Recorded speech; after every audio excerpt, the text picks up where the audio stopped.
Season 1 is amazing, and it gets really, really good as we get closer and closer to the end of it.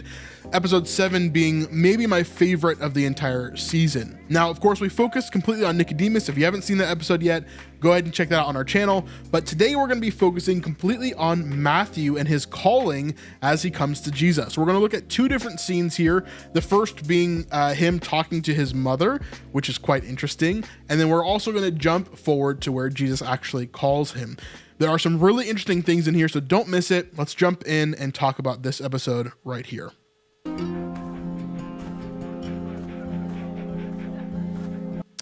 Rest in peace, Pepper, by the way. Matthew's dog died in real life, so I don't know if we'll see her in the series anymore. However, she is here. Matthew. Hello, Ima. Oh. So this is interesting here. He says Ima, but then he kind of corrects himself. Ima, of course, meaning mother. And then he corrects himself to call her by her first name, essentially. Or Elisheva. So Elisheva is his mother's name, which we're going to see periodically throughout the series. Not too much, but we do see her a bit more later on. And so this is the first time Matthew has spoken to her in quite some time. I mean, hello. Matthew.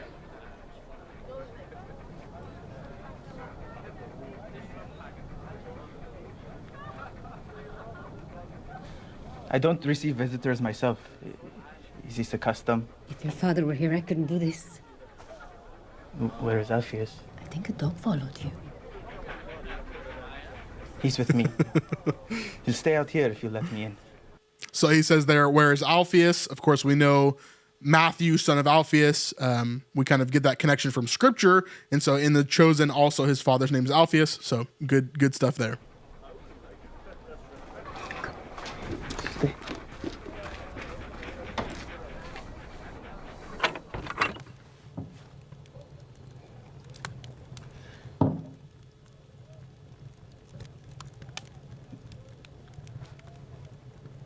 Will Alpheus be home soon? He's away on a work trip.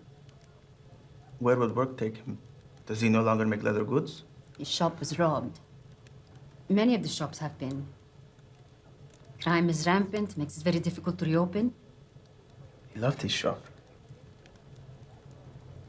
But we still have a roof over our heads, which is more than some people can say. You can ask me for money if you ever need it. How can you say that?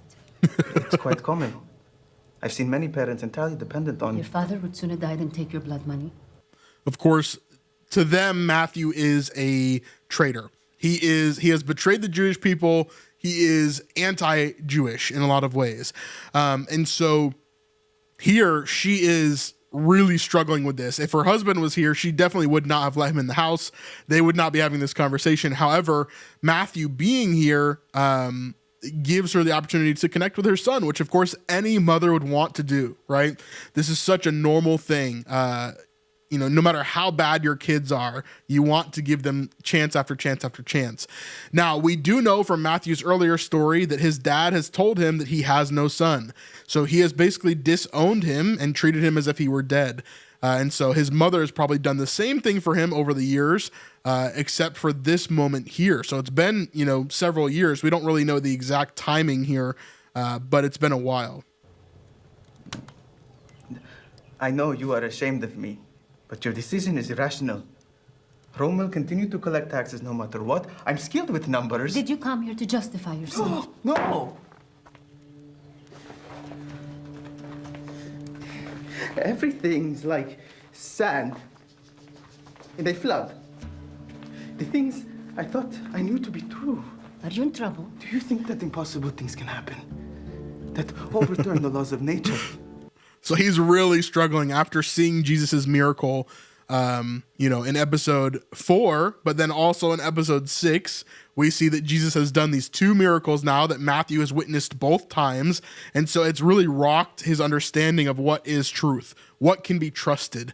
And so he's really, really, really having a hard time here. That cannot be explained. That is what people asked when you were a boy. Even the rabbis were astonished at your talent for reading, math, the way you could think faster than any other child. They thought you would Be someone great? Great at what? I'm rich. I have an armed escort. I'm trusted by the praetor of We Galilee. never dreamed you would use the talent God gave you to bleed your people dry. But have you ever seen anything miraculous? Not you. My whole world. Everything I thought I knew. Yeah, you can just see it. Like, she's trying everything to try to accept him, and she just can't. Like, he is a hated person in this society. You know, there's no way around it. What if it's wrong? I think you should go.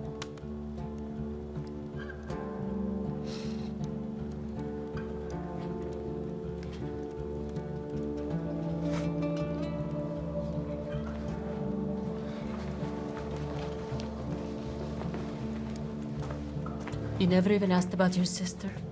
This is such an interesting line to me. I think about this line all the time whenever I do deep dives about Matthew in particular. You never even asked about your sister, and nobody has ever asked about her again since. The only time we had ever seen Matthew's sister is in episode 2 of season 1, and we never ever see her or mention her or anything else ever again. Even with other episodes with Matthew's family, she is never brought up. It's the funniest thing. I wonder if they're going to bring her in at some other time. I doubt it would be the same actress. I bet it would be someone different than season 1, episode 2. But yeah, it's interesting. I don't know. I don't know what the plan is for his sister, because we never ever get her in the show ever again. She looks well. I came to celebrate Shabbat a few weeks ago. Then I left. Goodbye, Ima.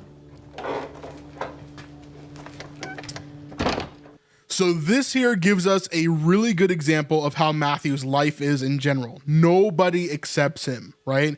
Just like we talked about in our Nicodemus episode, these two are completely diametrically opposed, okay? Just like Jesus' parable about the Pharisee and the tax collector, it depends on how you react to these situations. Do you come to God and say, I am a poor sinner, please help me? Or do you say, I'm too good for God, I'm just going to do my own thing, right? Overall here, Matthew is searching, and so is Nicodemus, proving that a Pharisee and a tax collector can both search for Jesus and find what they're looking for, and maybe even find more than they're looking for, right? And so here in this section, I love how they've been using the two of these characters as kind of pushing off of each other and showing what is going on. Now, we don't get a ton of other stuff of Matthew in this episode, except for at the very end when we see Matthew being called by Jesus. And here's where more of the biblical point kind of comes in here. You see the Parthian foot races last night? Darius ran like a gazelle. Jews don't go to foot races. Your old friend Simon himself used to run the wagering tables. We're not friends. So this is an interesting point that also never really comes up. We knew that Simon really struggled with gambling at some point in his life. However, here we're being told that he even ran the Roman betting tables, or at least, well, I guess, yeah, because Gaius is saying that he ran the betting tables, which means that he would have known about it as well. So he ran the Roman betting tables for the Roman sports that were going on during that time. Really interesting stuff there.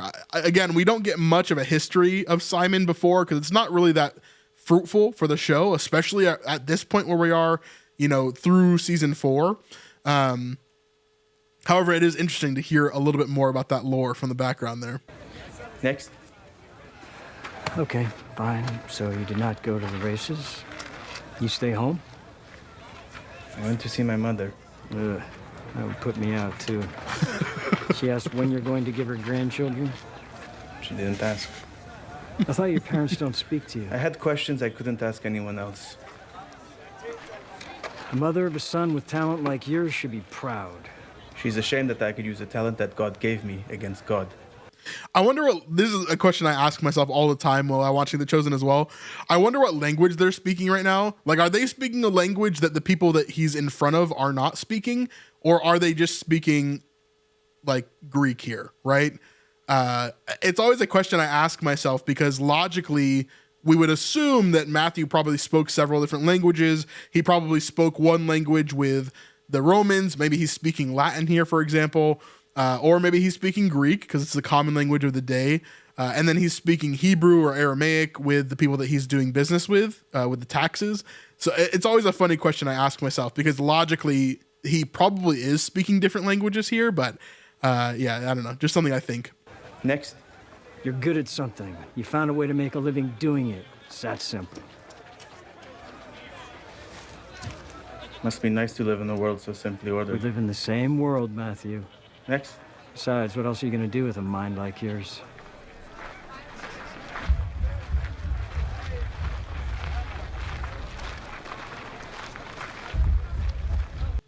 Immediately, both of them notice Jesus walking by. I think this is pretty critical as well.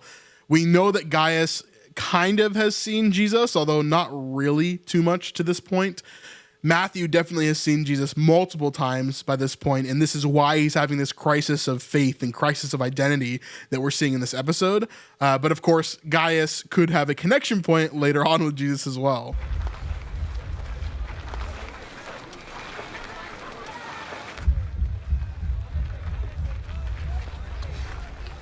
Matthew.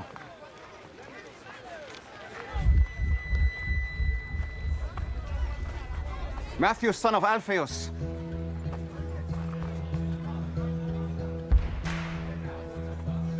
Yes. Follow me. So there's those words, follow me. Let's jump into scripture real fast before we end out the rest of this part. But real quick, before we go there, let me tell you about something I'm really passionate about. This is Artab Box.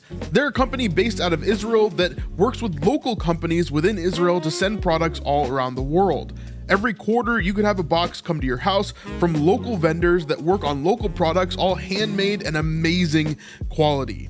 Really, it's one of my most favorite companies to talk about on this channel, and I've been using them for the last 3 years. This month's box in particular is one of my favorites they have ever done. It's based around biblical archaeology. And so you can see here different things like a wax seal that's based off of a coin that they found from ancient Israel. And also this inkwell, which you can use to actually write Hebrew letters as they did in Qumran for the Dead Sea Scrolls. Now, this is an amazing company, but they've also given us an amazing deal. You can go to artabbox.com right now and type in SNIPE20 as your coupon code, and that will give you 20% off an annual or one-time subscription. With the annual subscription, you'll get 4 boxes a year, 1 each quarter, and that comes out to around $20 a month, which I think is an insane deal for the amount of things that you get in these boxes. Overall, what this company is doing is amazing. Not only do you get quality, amazing products from Israel that you could not get in the United States, but also you're supporting local businesses that are in real trouble right now over in Israel.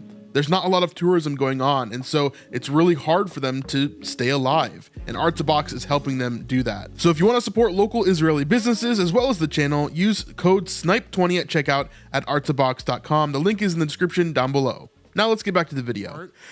Here is the scripture from Matthew. As Jesus passed on there, he saw a man called Matthew sitting in the tax booth. And he said to him, "Follow me." And he rose and followed him. And Jesus reclined at the table at the house. Behold, many tax collectors and sinners. We're going to talk about this section next episode. However, this is the only thing that we really see from Jesus calling Matthew, right? He saw him in the tax booth and he said, "Follow me." That's all we really get. Now in The Chosen, it is a pretty short scene here. We don't get too much detail, which is great. They don't add too much here to, make it a different experience, but we are seeing the elation that Matthew has. Why would a tax collector who is making hand over fist, right? He's making a ton of money, way more money than anybody else in Capernaum. He's way more wealthy, but he's an outcast in society. Nobody likes him. Nobody wants to be around him.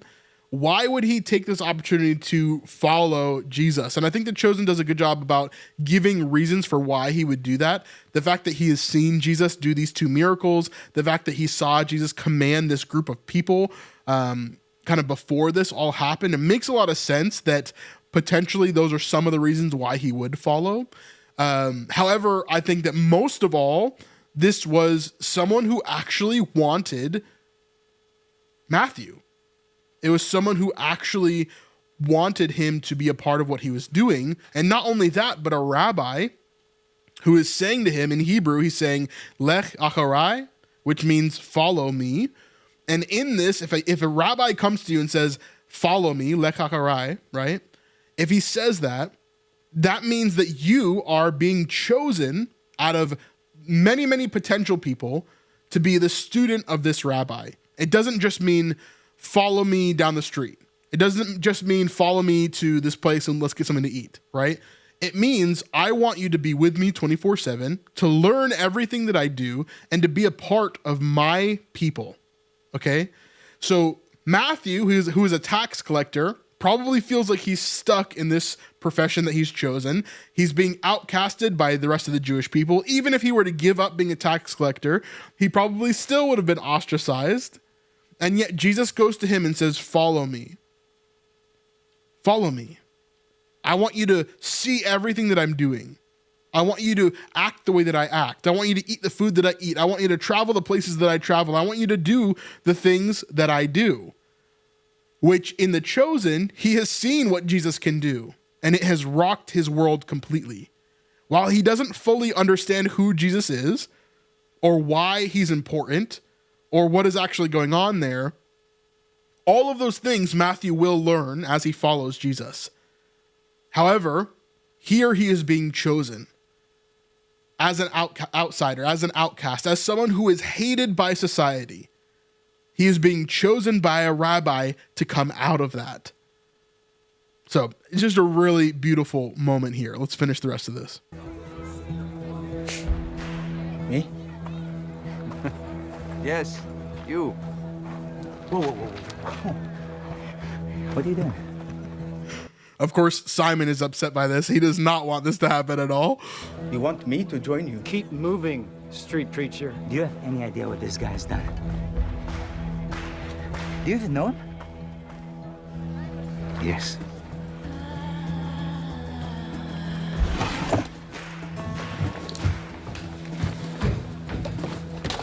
Listen, I said to...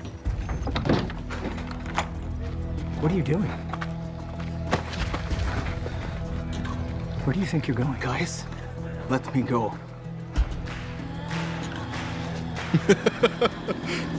You lost your mind? You have money. Quintus protects you. No Jew lives as good as you. Very true. Very true. You're gonna throw it all away. Yes. So he gives him this key here. I believe this is the key to his booth that he's obviously just locked up.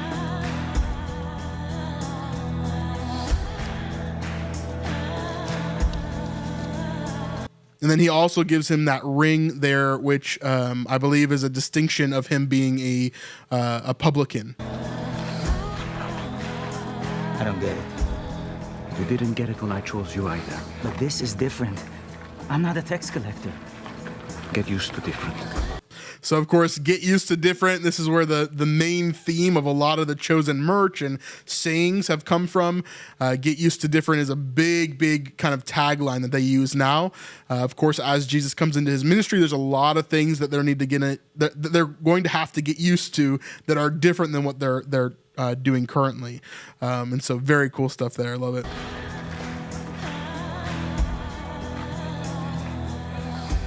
I'm glad we passed by your booth today, Matthew. Yes. Shall we? We have a celebration to prepare for. You will regret this, Matthew. Yeah. Nobody believes that. What's the tablet for? I grabbed it without thinking. You can put it back.